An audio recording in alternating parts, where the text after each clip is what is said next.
안녕하세요. DJ 현희입니다. 오늘의 사연 시작해 보겠습니다. 결혼을 하면 새로운 가족들을 맞이하고 또 다시 관계를 맺으며 살아가는 건 당연한 것 같아요. 그래서 결혼은 가족과 가족 간 결합이라는 말이 있는 것 같기도 하고요. 그렇게 만나게 된 인연에는 결혼을 하지 않았다면 평생 만나지 않았을 법한 사람들과 가족으로 얽히게 되는 경우도 분명히 있어요. 물론 그렇게 만난 인연이라고 해도 서로 이해하고 친하게 지낸다면 더할 나위 없이 좋은 사이가 될 수 있겠지만 서로를 견제하고 시기 질투를 하며 미워하게 되면 걷잡을 수 없이 사이가 나빠지는 것이 바로 동서 사이가 아닐까 싶어요. 은근한 경쟁도 있고 서로 마음에 안 들기 시작하면 걷잡을 수 없기도 하잖아요. 제 경우도 그랬거든요. 안녕하세요. 저는 올해 88년 용띠 37살로 이제는 30대보다는 40대에 더 가깝게 다가가고 있는 여자예요. 인생을 길게 산 건 아니지만 왜 그런 것 있잖아요. 실력이나 학력, 그리고 그 사람이 태어난 배경 같은 것들로 그 사람에 대한 이미지가 좋게 또는 나쁘게 변하는 상황들이요. 저 또한 그런 것들에 대해 전혀 느끼지 못하고 산 건 아니에요. 왜냐면 저는 사회에서 요구하는 그리 좋은 조건을 가진 사람이 아니었기 때문이었죠. 물론 겉으로 보여지는 것들이 누군가를 판단하는 기준이 될 수 있겠지만 그렇다고 그 기준이 전부는 아니라는 걸 제대로 깨닫게 되는 경험을 최근에 했네요. 저는 어린 시절 남들처럼 사교육받아 무언가를 제대로 배워본 적은 없어요. 어린 시절 내내 엄마와 함께 지내는 일이 더 많았거든요. 저는 어린 시절 엄마의 일터이자 제 놀이터였던 시장에서 정말 많은 걸 배울 수 있었다고 생각해요. 엄마는 저를 키워내기 위해서 시장에서 치열하게 살아남았던 분이고 당연히 생활력은 누구도 따라올 수 없는 분이었거든요. 인생에서 가장 중요한 것이 꼭 교육기관에서 받는 것은 아니라는 생각을 그때 했던 것 같아요. 사람들과 함께 섞이며 대화하고 소통하는 법부터 삶의 지혜를 깨닫고 이에 더해 엄마의 뛰어난 요리 솜씨까지 모두 다 자연스럽게 습득을 하며 살아왔으니까요. 저희 엄마는 제가 어린 시절부터 시장에서 시장 상인들에게 식사를 제공하는 음식집을 운영해 오셨어요. 정해진 메뉴는 딱히 없었는데 그 이유는 상인들이 그때그때 원하는 메뉴가 있으면 모두 다 공수해서 만들어주시거나 반찬을 다양하게 만들어서 집밥같이 식사를 하실 수 있도록 만들어 배달까지 하시는 일을 했거든요. 이제 와서 생각을 해보니 이런 장사 방식은 엄마만의 특별한 마케팅 방식이자 살아남는 방법이었던 것 같기도 해요. 오늘 날씨가 너무 덥네. 시원한 비빔국수 하나 먹었으면 좋겠는데 메뉴에 있어? 아유, 있지 왜 없어. 메뉴가 뭐가 중요해. 없으면 만들어주면 되지. 금방 해다 줄게. 역시 지연이네는 뭐든 다 해줘서 얼마나 좋은지 몰라. 그럼 여기 비빔국수로 해서 오늘 5그릇만 좀 해다 줘. 저는 그런 엄마 밑에서 자라왔기 때문에 어린 시절부터 시장이 익숙했고 당연했어요. 또 음식 장사를 하는 엄마로 인해서 음식에 자연스럽게 노출이 되었었고요. 제가 사춘기를 지나 어느 정도 성장을 한 시점에서는 자연스럽게 직접 요리를 할 정도로 요리의 두각을 나타내었어요. 고등학생이 되었을 때는 엄마를 대신해서 제가 음식을 하고 가게 운영을 할 수 있는 수준이 될 정도였으니 이미 꽤 실력이 좋았던 것도 사실이죠. 실제로는 초등학교 고학년이 된 시점부터 엄마가 힘들까봐 반찬 배달을 함께 하면서 가게 일을 익혔기도 했고요. 그래서 저는 아주 어린 시절부터 시장에서 꽤 유명 인사였어요. 저번에 지연이가 만들었다는 감자조림 좀 있어? 감자조림? 그거 그날 맛있다고 다 사가서 없는데. 그럼 제가 또 만들면 되죠? 반찬으로 좀 사가시라고요? 그때 얼마나 감칠맛이 나던지 없던 입맛이 다 살아나더라고. 아니 이 집은 어째 엄마보다 딸내미가 점점 더 손맛이 좋아져? 그러게 조만간 나보다 더 단골이 많아지겠어. 이거 뭐 불안해해야 하나 어쩌나. 다들 엄마보다 제가 한 반찬이나 음식을 더 많이 찾았고 추가 주문까지 해가면서 사갈 정도였거든요. 이 정도가 되자 엄마는 저에게 전적으로 가게 음식을 맡기기도 하고 장사를 부탁하기도 했어요.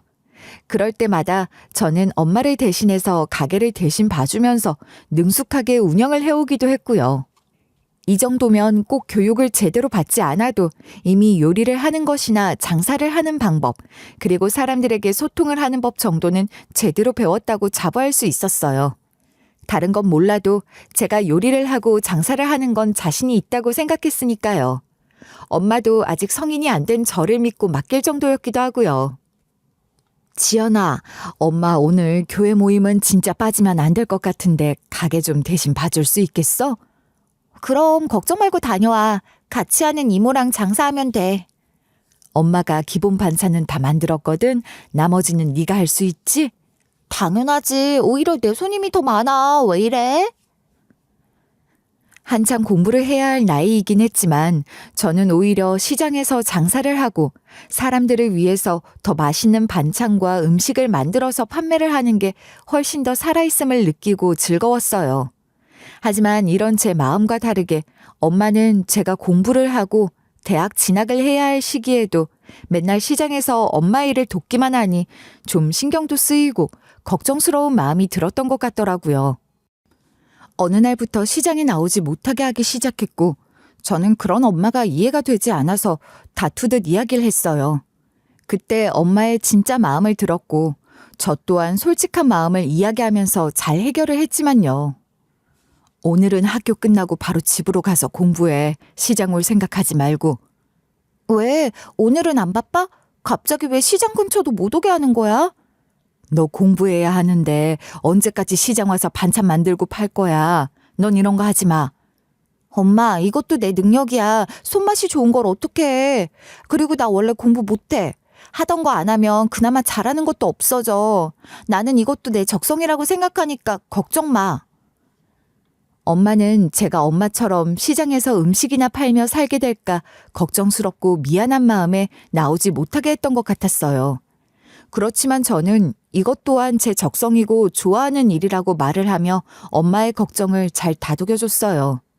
엄마 또한 그 후부턴 저에게 시장에 나오지 말라는 말을 하지 않으셨죠.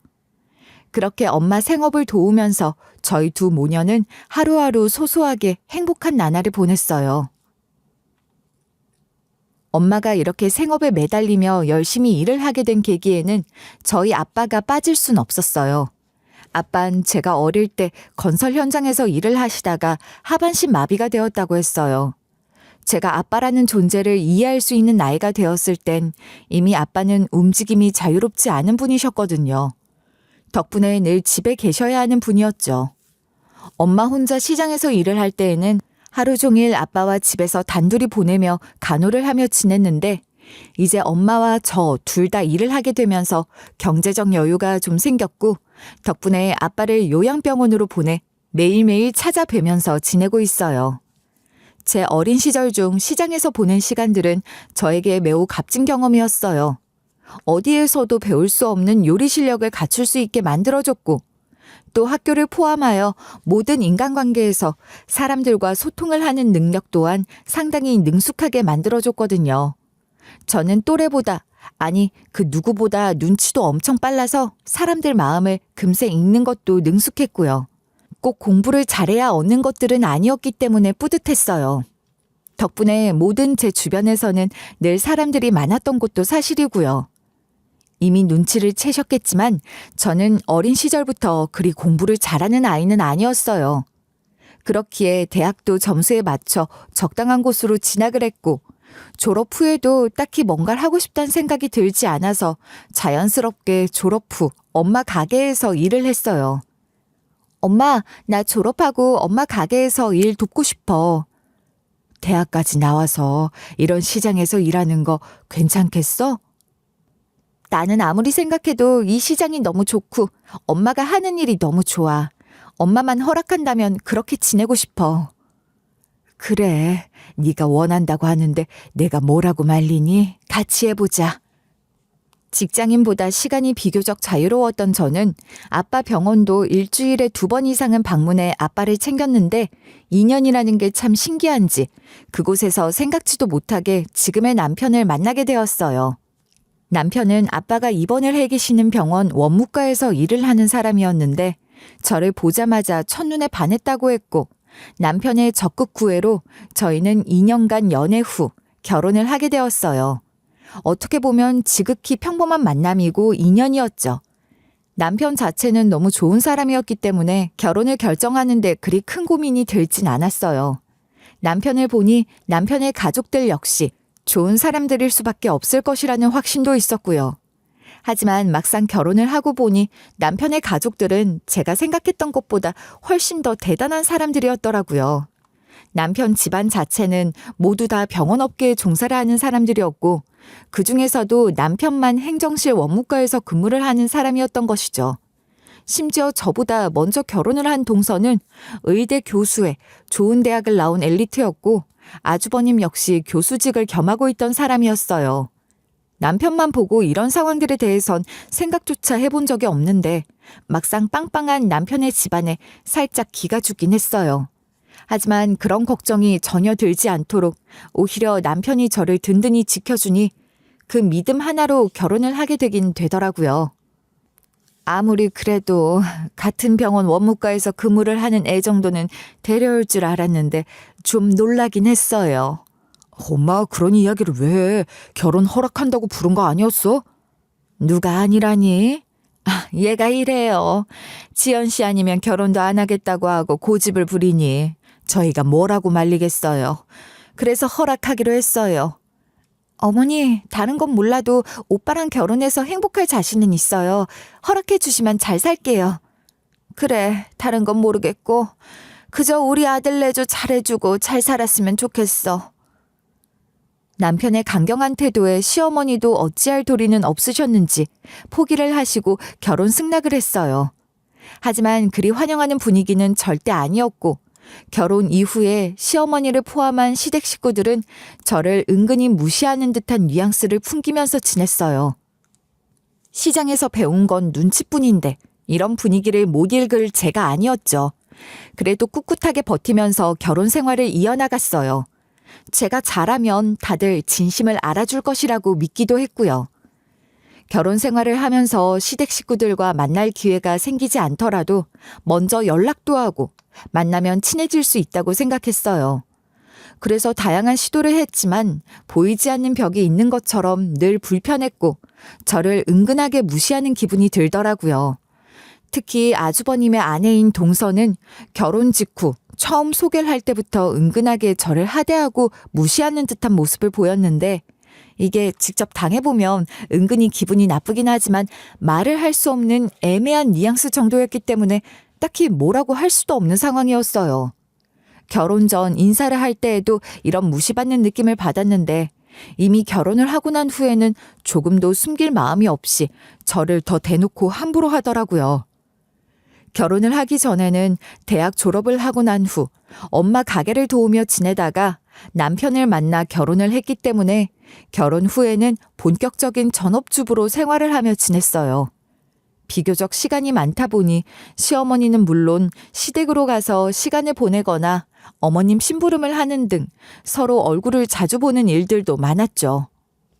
한가한 저와는 달리 동서는 꽤 바쁜 사람이기 때문에 굳이 만날 일이 없겠지 생각을 하면서 넘겼는데 생각보다 동서를 만날 일이 생기더라고요. 그리고 그럴 때마다 동서는 저를 보기만 하면 은근한 돌려까기식으로 저를 깎아내리거나 무시를 해왔는데 그 방식은 직접 당해보지 않으면 절대 모를 정도로 상당히 불쾌하고 기분이 나빴어요.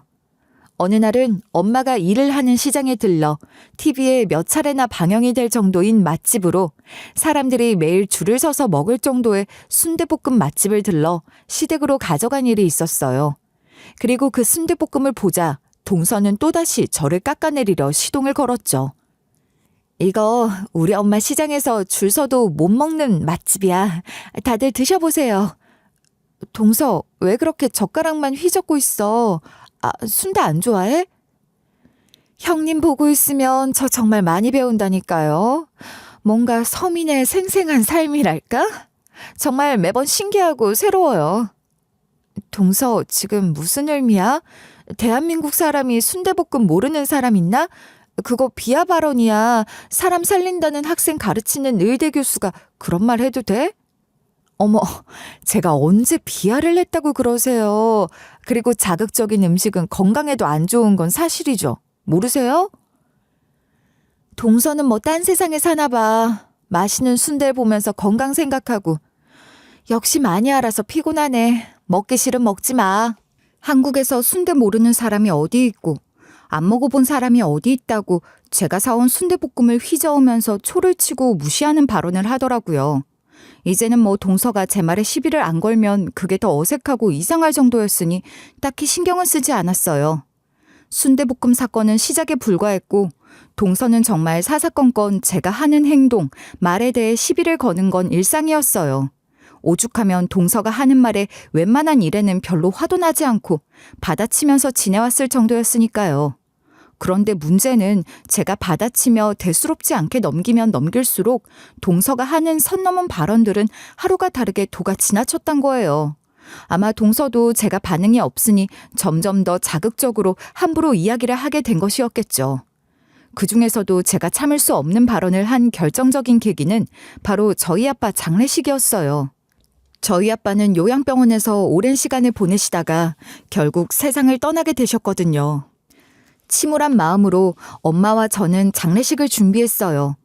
동서가 정말로 사람이라면 가족, 특히 부모를 떠나보낸 상황에서는 좀 참을 수 있었을 것이라고 생각을 했는데 그 상황에서도 여지없이 동서는 함부로 말을 했고 저는 그 문제를 그냥 넘기지 못하게 되면서 갈등이 엄청 심각해졌어요.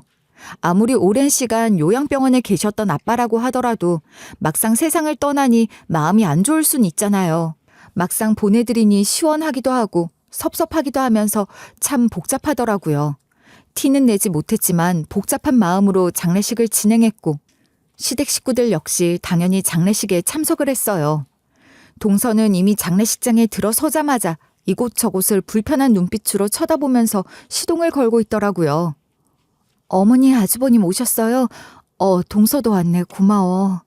네, 다들 오니까 와야죠. 아니 근데 장례식이 왜 이런 곳으로 정했대요? 아빠가 계시던 곳이야. 남편이 일하는 곳이기도 하고 장례식이 다 똑같지. 뭘 또 그래. 아니 뭐 그냥 그렇다는 거죠. 일단 다들 오셨으니 인사하시고 저기 앉으세요. 금방 음식 내올게요. 동서의 말투나 눈빛이 뭘 말하려고 하는지 너무 잘 알겠던 저는 먼저 받아치면서 동서가 더 많은 이야기를 하지 못하도록 정리했어요. 동서도 분위기가 분위기인지 더 이야기를 하지 않고 그대로 인사를 하고 난 후에 자리를 옮겨 식당으로 가더라고요. 그런 모습을 보면서 당연히 기분이 좋지 않았지만 그래도 제 아빠의 장례식이기도 하고 마지막으로 사람들과 인사를 하며 보내드리는 자리에서 싸우고 싶지 않은 마음에 얼른 정리를 했죠. 그런데 그런 제 마음과 달리 동서는 시비를 걸 거리를 찾고 있었나 보더라고요. 결국은 참지 못하고 말실수를 했거든요. 아니 근데 그동안 돈만 축내면서 이러지도 저러지도 못한 사람이 돌아가신 건데 뭘 그렇게 침울한 거예요? 솔직히 형님도 속 편한 거 아니에요? 아니 동서 무슨 말을 그렇게 해. 그래도 내 아버지고 속 시원한 게 어디 있어. 왜 말을 가려서 못해? 제가 말을 가려서 해야 하나요? 있는 사실만 말씀드린 건데 의사로서 말씀드린 거예요. 솔직해지셔야죠. 이미 돌아가신 거나 마찬가지인 상태를 끌고 온 거면서 유난이시잖아요. 안 그래요? 기분 나쁜 표정과 장례식장이 불결한 느낌이 든다는 듯한 뉘앙스를 풍기는 태도 모두 다 이해를 하고 넘기려고 했지만 이번에는 그냥 넘어갈 수가 없더라고요. 아무리 그래도 손이동서의 부모님이 돌아가신 장례식장에서 모두가 다 엄숙하게 위로를 하는 판에 혼자서 초를 치는 이야기를 하며 말을 함부로 한다는 것이 이해가 되지도 않고 정말 화가 나더라고요. 제가 동서에게 딱히 잘못한 일이 있는 것도 아니고 남편과 결혼을 해 동서를 처음 만난 게 다인데 왜 이렇게까지 나를 무시하고 못 잡아먹어서 안달일까 싶은 생각이 들기도 했고요. 아무리 참고 또 참으려고 노력을 해도 동서의 선 넘은 발언은 참아지지가 않았고 그 말을 들은 시어머니도 동서가 좀 심하게 이야기를 한 듯한 것을 느꼈는지 상황을 중재하려고 급하게 대화에 끼어들면서 정리를 하시더라고요. 얘 작은 애야.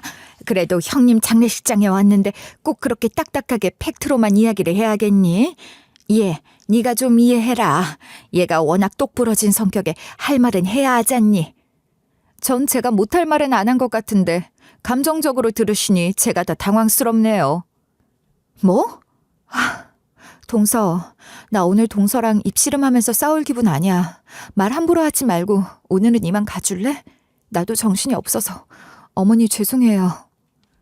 시어머니의 중재에도 불구하고 동서는 본인이 뭘 그리 실수했는지 모르겠다는 표정으로 할 말을 하고 있었고 제 인내심도 바닥이 날 지경이었어요. 그래도 아빠의 마지막 가는 길을 지켜드리는 자식 입장에서 동서와 언성을 높이며 다툴 수는 없는 일이라고 생각을 해 마음을 다잡고 다들 이 정도면 됐으니 집으로 돌아가 달라고 했어요. 이미 뱉은 말은 주워 담을 수 없듯 동서가 해버린 말들이 이미 제 귀를 통해 들어왔고 더는 동서를 웃으면서 아무렇지 않게 본다는 것이 쉽지 않겠더라고요. 그래서 저 역시 배웅까지는 하지 못한 채 그대로 자리를 피했고 시댁 식구들 역시 분위기를 읽었는지 저에게 간다는 말 없이 조용히 장례식을 떠났어요. 그날 일은 동서에게는 그저 제 속을 한번 긁고 싶어서 한 발언으로 끝이 날 수도 있는 부분이었겠지만 저에게는 마음속 깊이 자리를 잡게 된 사건이기도 했어요.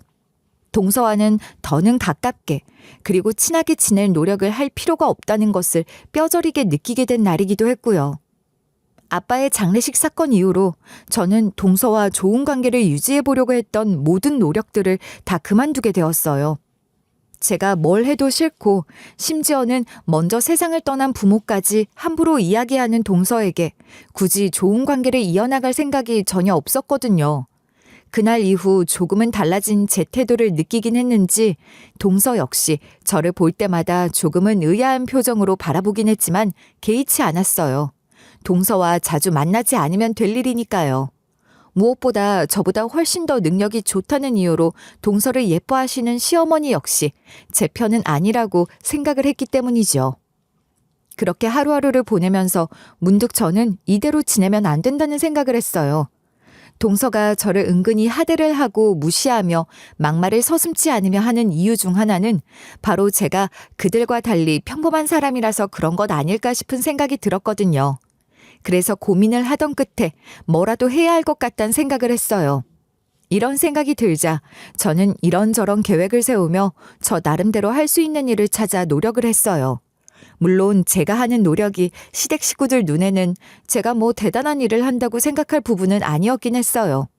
그렇다고 하더라도 딱히 남의 시선이나 생각을 신경 쓰지 않았던 저였기에 별다른 생각 없이 지냈는데 동서는 어김없이 느슨해진 제 마음에 긴장감을 주듯 또 한 번 저를 긁는 발언을 했어요.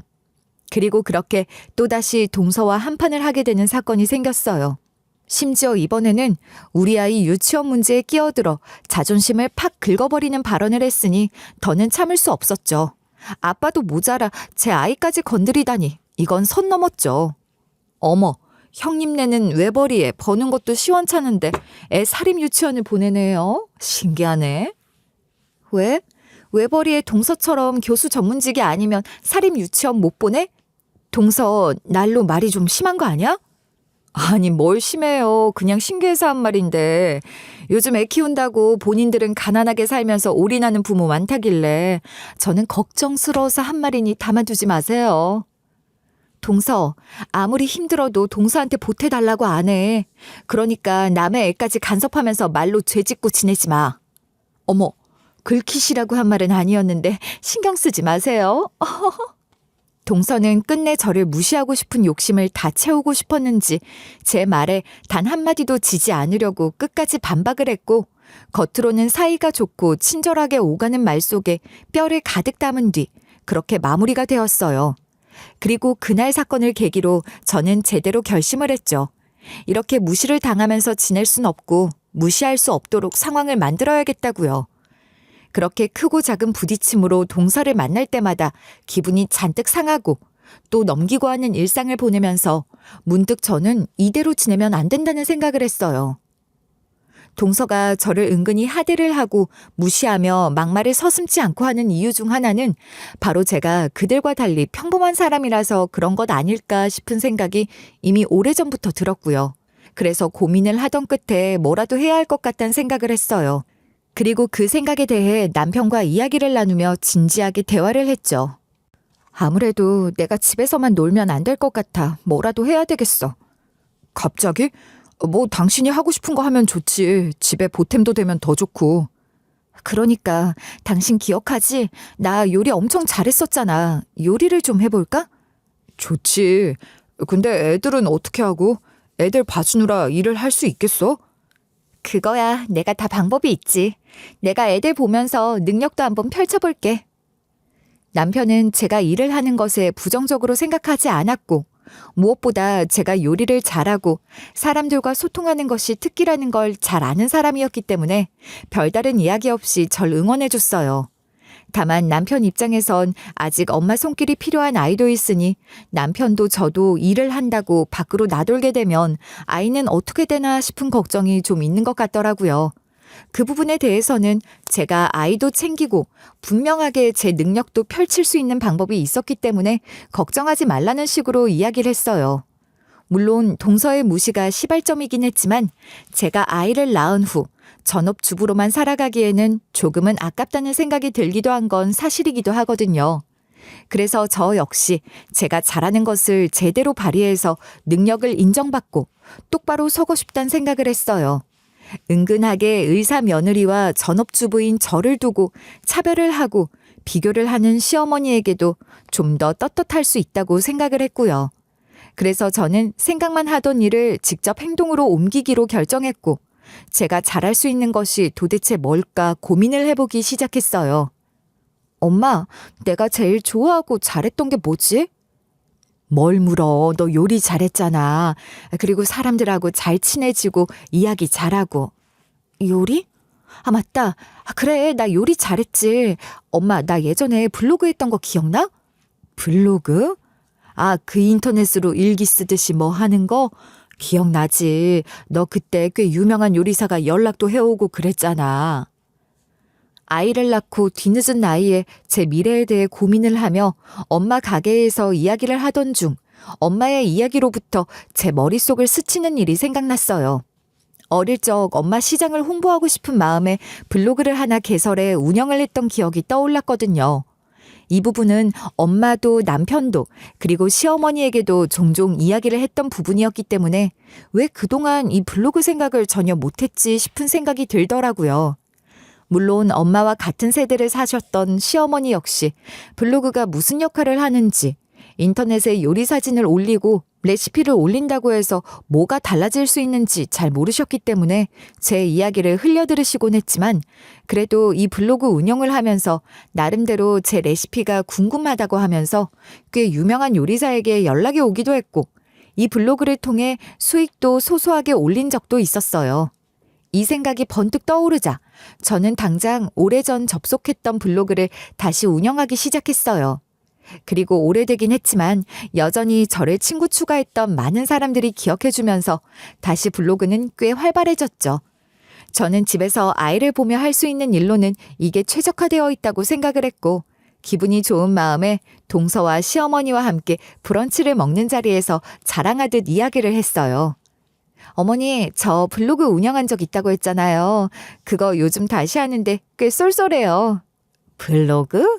그게 뭔데? 출근하는 거니? 아니요, 인터넷으로 하는 건데 그래도 반찬값은 벌고 있고 점점 협찬도 많이 들어와요. 제 요리 좋아해주는 사람들이 많거든요. 인터넷? 너는 변변한 직장도 아니고 인터넷에서 애들이 하는 것처럼 그런 건 하면서 뭘 자랑이라고 이야기하니? 그러게요. 그거 그냥 다이어리 같은 거 아니에요? 집에서 심심해서 하는 걸로 일을 한다고 유난으로 이야기를 하세요. 정말 난 또 뭐라고. 그게 해서 뭐 돈을 네 동서만큼 버니? 시간만 낭비지. 그 시간에 우리 아들이랑 애들이나 잘 키워라. 시어머니의 부정적인 반응에 기회라도 잡은 듯 동서는 똑같이 제가 하는 일에 대해서 부정적으로 말을 했고 그런 두 사람의 이야기를 들으니 저도 모르게 발끈하더라고요. 잘 모를 순 있지만 무조건 제가 하는 일은 다 쓸데없는 일이라는 식으로 치부를 하며 한심하다는 듯 이야기를 하니 자존심도 상하고 좀 서운한 마음이 들기도 했고요. 그래서 저도 시어머니의 말씀에 반박을 하듯 이야기를 했어요. 어머니, 저도 이거 운영하면서 돈 꽤 벌어요. 이것도 나름 돈 버는 수단이고 일이에요. 그거 해서 뭐 얼마나 번다고? 네 동서만큼 버니? 무슨 하다하다. 어머니, 그래도 형님이 뭐라도 해서 반찬값이라도 벌면 좋죠. 열심히 해보셔요, 형님. 전 응원할게요. 욕하는 시어머니보다 말리는 시누이가 더 밉다는 말이 딱 들어맞듯 시어머니의 말에 기름을 부으면서 저를 더 깎아내리듯 말을 하는 동서가 너무 밉고 짜증났어요.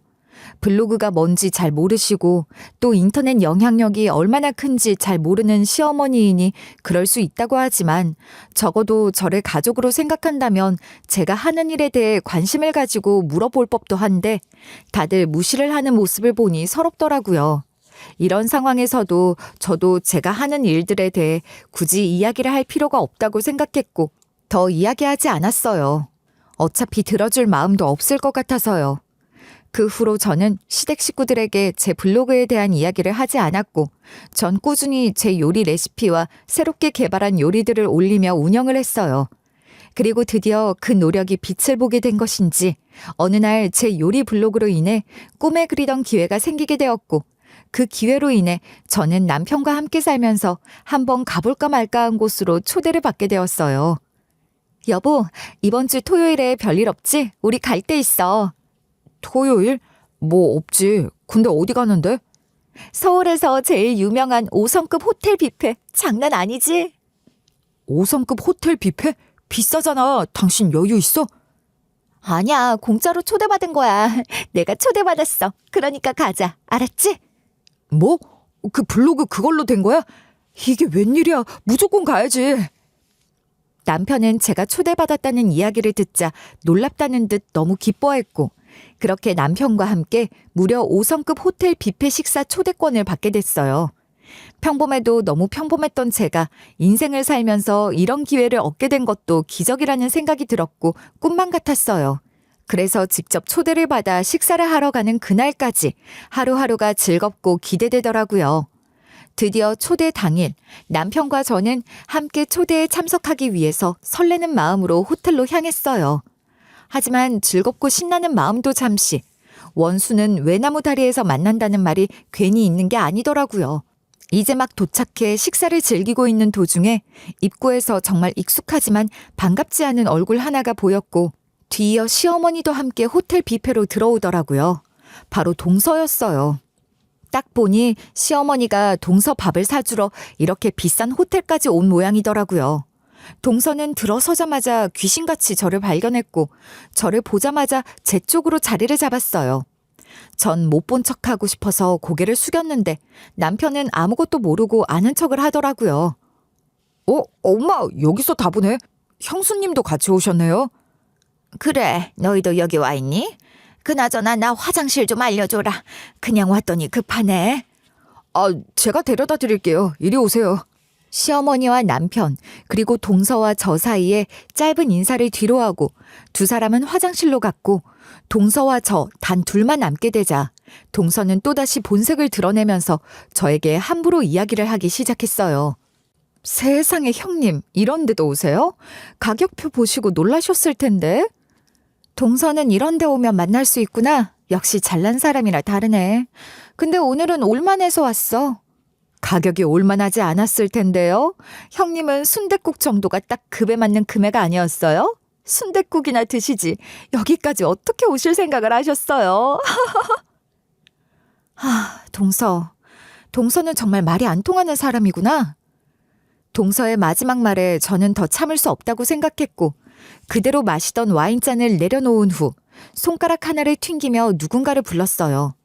그러자 제 손가락 하나에 지배인을 포함하여 서빙을 하던 모든 직원들이 몰려왔고 그 모습을 보면서 동서는 새파랗게 질려서 황당해 졸도라할 수준으로 놀라더라고요.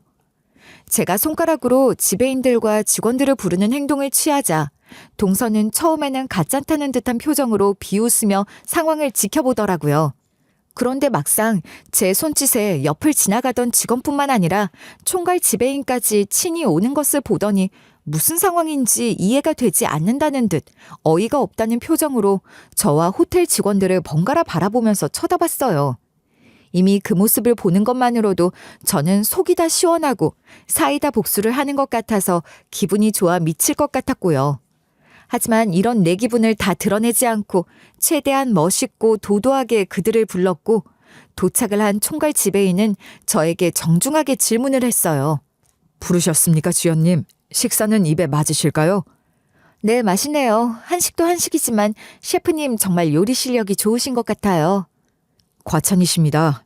식사를 마치셨으면 저희에게 전달 주신 소스 및 레시피대로 만든 김치 퓨전 요리를 한번 시식 후 평가 부탁드려도 될까요? 네, 지금 한번 해볼게요. 준비되었으면 가져다 주시겠어요?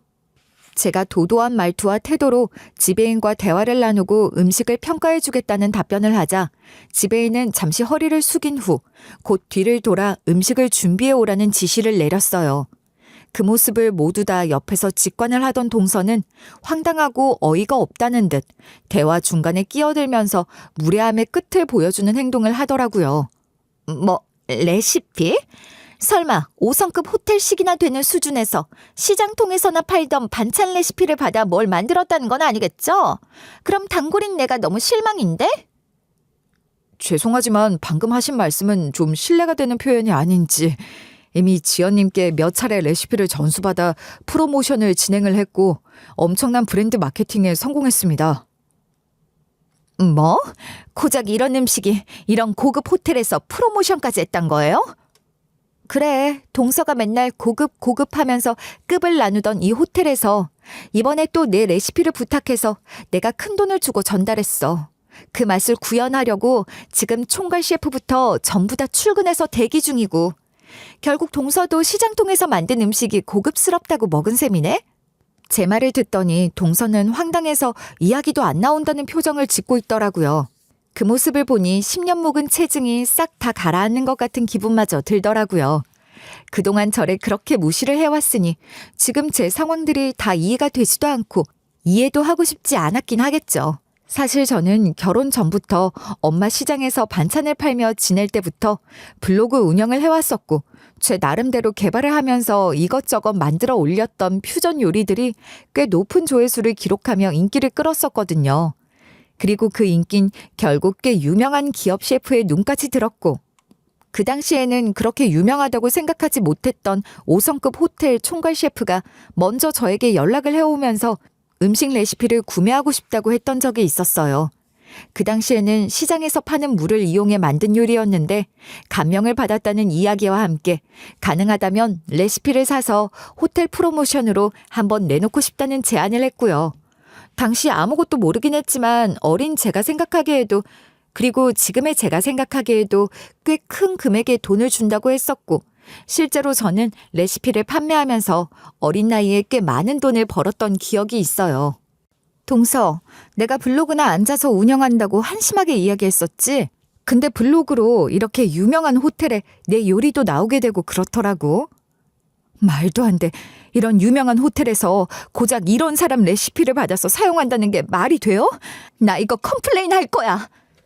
저는 동서를 바라보며 그 이야기를 모두 해줬고 심지어 최근에 다시 시작한 블로그에서 제가 개발을 해뒀던 김치를 이용한 한식 퓨전 요리에 관심을 가진 호텔 총괄 셰프가 다시 또 저에게 연락을 해왔다는 사실도 알렸어요. 이미 오래전 제 레시피를 구매했고 큰 성공을 하면서 호텔의 브랜드 가치를 높였던 기억이 있었던지라 고민도 하지 않고 다시 저에게 연락을 해왔던 것 같더라고요.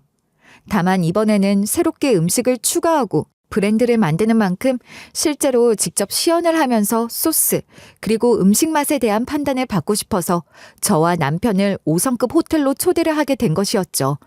소스도 분석하고 맛있는 호텔 뷔페도 먹을 수 있다고 하니 기분 좋게 식사를 하고 있었는데 시어머니와 동서를 만나게 되면서 이런 사달이 생기게 된 것이고요.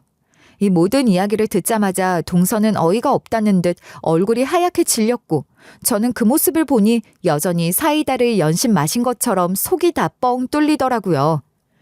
컴플레인을 거신다고 한들 의미 없습니다. 만약 이분이 오래전 저희 호텔에 변화가 필요할 당시 한식 레시피를 전수해 주지 않으셨다면 아마 저희 호텔 역시 이만큼 성장을 하긴 힘들었을 겁니다. 뭐? 이미 오래전부터 그랬다고? 군뱅이도 구르는 재주가 있다고 하더니 진짜 어이가 없네. 호텔 수준도 알만하구나. 저희 호텔에서는 가장 중요한 분입니다. 또 함부로 호텔의 가치를 낮추시는 말씀은 삼가주세요. 내가 누군지 알고 이렇게 돼. 나 여기 VIP인 거 몰라? 지금 누구한테 뭐라고 해야 하는지 구분이 안 가냐고. 계속해서 이렇게 소란을 피우신다면 죄송하지만 선생님께서 업무 방해로 이곳을 나가주셔야겠습니다. 자신이 자주 오는 호텔에서 동서 편을 들지 않고 오히려 제 편을 들며 소란을 피우면 쫓아낼 수밖에 없다는 식의 이야기를 하자 동서는 강경한 태도에 어떤 말도 하지 못하고 당황스러운 표정을 하다가 이내 표정을 바꾼 후 또다시 언성을 높이면서 이야기를 시작했어요. 이런 구닥다리 음식이나 받아 만드는 곳이란 걸 알면 절대 안 왔지. 이렇게 수준 딸리는 곳이었단 말이야? 총괄 셰프 나오라 그래. 죄송하지만 총괄 셰프님은 함부로 만나실 분은 아닙니다. 언성을 낮춰주시고 소란을 피우실 거라면 나가주세요. 호텔 측에서 퇴장을 요구받은 동서는 자신의 직함도 직업도 그리고 교양도 모두 다 잊은 듯 이성을 잃고 소리를 지르며 화를 내기 시작하더라고요. 그 모습을 바라보던 중 저는 그제서야 한 방 먹일 수 있는 기회가 생겼다고 생각했고 소란을 피우는 동서를 둔 채 조용히 자리에서 일어나 대놓고 하고 싶은 이야기를 하기 시작했어요. 그동안 제가 참고 또 참아오면서 하고 싶은 말들을 하지 못했던 것들을 오늘 제대로 쏟아내야겠다는 마음으로 말이죠. 동서, 교수식이나 돼서 체면 없게 뭐 하는 거야. 무식하고 못 배워. 나 무시하더니 결국 동서도 똑같네. 뭐? 형님 말 다 했어요? 이 상황 책임질 수 있어요? 당신들 다 책임질 수 있냐고? 그때 우리 아빠 장례식에서 말 함부로 한 거 기억나? 인생 별거 없네. 동서는 밥 한 끼 먹으러 왔다가 인생 끝날 것 같네. 별거 아니니 유난 떨지 말고. 알았지? 저는 동서를 조롱하듯 비꼬는 말을 뱉어준 후 그대로 자리를 정리하고 호텔에서 나왔어요. 모르긴 몰라도 주말 저녁이었기 때문에 사람들이 많았고 그날 소동을 직접 목격하고 본 사람들이 많았는지 고객들은 호텔 측에 그날의 소란에 대해 강력하게 항의를 했던 것 같더라고요. 또 한편으로는 갑질을 하듯 언성을 높이며 화를 낸 사람이 모 대학의 교수라는 사실이 밝혀지면서 상류층 혐오로 인한 소문이 순식간에 퍼지게 됐어요. 다행이라고 해야 할지 모르겠지만 동서의 신상 정보는 잘 보완이 되었고 다만 교수의 대학교를 알아낸 사람들이 학교를 통해 항의를 해오는 바람에 학교 측은 조용히 동서를 불러 사실 확인을 한 후 학교 내에서 내릴 수 있는 처분을 내린 것 같더라고요. 동서는 그 자리에서도 억울함에 대해서 토로를 했고 결국 학교 측에서는 상황이 심각해지는 것을 대비하고 또 학교 측 이미지도 생각해 동서에게는 교수 강의 정지 처분을 내렸다고 하더라고요. 그날 일은 동서의 직장에서 강의 정지 처분으로 마무리가 되진 않았어요. 호텔에서 부린 난동으로 인해 호텔의 이미지에 부정적인 영향을 받았고 그날 조용하게 식사를 하러 오셨던 손님들의 항의로 인해서 그날 식사를 했던 고객들에게 일부 환불을 해주거나 서비스 음식을 드렸던 손해도 발생을 했기 때문에 호텔 측에서도 상당한 피해가 발생했고 그에 대해서 문제를 일으킨 동서를 상대로 모두 다 책임을 지도록 했다고 하더라고요. 이에 손해배상을 청구함과 동시에 법적 분쟁까진 가지 않고 마무리를 한 것이 오히려 다행인 수준이라고 했고요. 무엇보다 그날 일을 계기로 그동안 저를 무시하고 함부로 해왔던 동서의 발언과 행동에 대해서 남편이 모두 다 알게 되었는데 그동안 왜 말을 하지 않았냐는 말을 하며 엄청나게 화를 냈어요. 그렇게 무시를 당하는 상황을 혼자서 다 견뎠다는 사실이 너무 미안하고 화가 났던 것 같더라고요. 남편은 그 즉시 아주버님과 시모 그리고 동서를 찾아가 화를 냈고 저를 대신해 사람들에게 누구보다 강하게 화를 내줬어요.